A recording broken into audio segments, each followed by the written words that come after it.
স্বাগতম জানাচ্ছি বন্দরনগরী চট্টগ্রাম থেকে।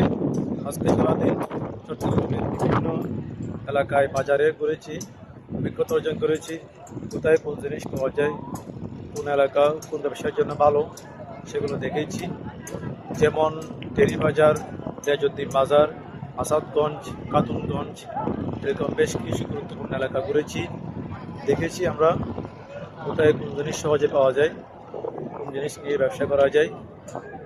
যেহেতু জীবনে ব্যবসা করতে হবে বা ভবিষ্যতে বড় কিছু হতে হবে, তাহলে অভিজ্ঞতা নেওয়া প্রয়োজন। আমাদের এই বন্দরনগরীতে কী কী পাওয়া যায়, কী কী বা আমরা সুযোগ সুবিধা গ্রহণ করতে পারি, কী কী ব্যবসার মাধ্যমে আমরা নিজেদের জীবনকে শুরু করতে পারি বা জীবনকে পরিচালনা করতে পারি, সেই জ্ঞান অর্জনের জন্য আমরা আজকে সারাটা দিন চট্টগ্রামে ঘুরেছি।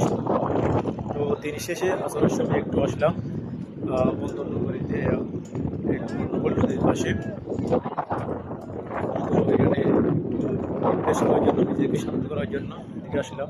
সারাদিন অনেক ক্লান্ত ছিলাম, ক্লান্ত শেষে দিন শেষে এদিকে আসলাম। এখানে দেখতে পাচ্ছি কিছু ছেলেপেলে বল খেলতেছে। দেখতে পাচ্ছি এখানে কতগুলো শিপ, সব কিছু রয়েছে। বিদায়।